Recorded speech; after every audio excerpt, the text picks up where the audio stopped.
কখনো কি মনে হয়েছে সবকিছু থাকা সত্ত্বেও ভেতরে এক অদ্ভুত শূন্যতা আপনাকে গ্রাস করে রেখেছে? চারপাশে মানুষে ভরপুর, অথচ মনে হয় আপনি একা, ভীষণ একা। এমন এক শূন্যতা যা আপনার হাসিকে কৃত্রিম করে দেয়, আপনার রাতগুলোকে নিদারুণ দীর্ঘ করে তোলে। এই অনুভূতি খুবই বাস্তব, আর এটি প্রায় ঘটে তখনই যখন আমাদের হৃদয় আসল মালিকের সাথে, আমাদের রবের সাথে সম্পর্ক হারিয়ে ফেলে। আমরা হয়তো নামাজ পড়ি, রোজা রাখি, কিন্তু অনেক সময় তা হয় শুধু দায়িত্ব পালন, মনোযোগ ছাড়া, খুশু ছাড়া, আল্লাহর সাথে সত্যিকারের কানেকশন ছাড়া। এভাবেই একসময় আমাদের অন্তর ভারী হয়ে যায়, জীবনকে মনে হয় অর্থহীন। কারণ আমাদের হৃদয়ের গভীরে একটা শূন্যতা আছে যা দুনিয়ার কিছু দিয়েই পূর্ণ করা সম্ভব নয়। না অর্থ, না সম্পর্ক, না সাফল্য।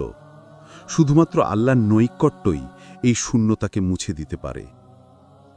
ভেবে দেখুন, আপনি যখন একা, হতাশ, বিধ্বস্ত, ঠিক সেই মুহূর্তগুলোতে যদি পুরোটা মন দিয়ে আল্লাহর কাছে নিজেকে সঁপে দেন, তো চুপচাপ বসে, ফুপিয়ে কিংবা বুক ভেঙে কান্না করে বলুন, হে আল্লাহ, আমি দুর্বল, আমি অসহায়, শুধু তুমিই আমাকে রক্ষা করতে পারো। আপনার এই কান্না, এই অশ্রু আপনার রবের কাছে অমূল্য সম্পদ। মনে রাখবেন, জাহান্নামের আগুন সাধারণ আগুন নয়। এটি এমন আগুন যা মানুষের হাড়, মজ্জা, এমনকি কলিজা পর্যন্ত ভেদ করে ফেলবে। দুনিয়ার সব সাগর, সব নদী, সব মহাসাগর একসাথে মিলেও সেই আগুন নেভাতে পারবে না।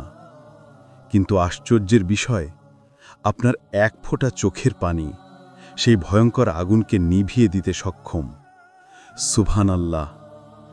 ভাবুন তো, আমাদের রব আমাদের চোখের পানিকে কতটা ভালোবাসেন। আমরা কি কখনো কল্পনা করেছি আমাদের নিঃশব্দ কান্না এতটা মূল্যবান হতে পারে? তাই জীবনের দুঃখ, কষ্ট, একাকিত্ব এসবের সমাধান গানে, সিনেমায় বা মানুষের কাছে খুঁজবেন না। এসব সাময়িক, বরং আল্লাহর কাছে কান্না করুন। কারণ দুনিয়ার কেউ আপনার অশ্রুর মূল্য না দিলেও আপনার রব প্রতিটি অশ্রুকণার বিনিময়ে এমন পুরস্কার দেবেন যা আপনার কল্পনাকেও হার মানাবে।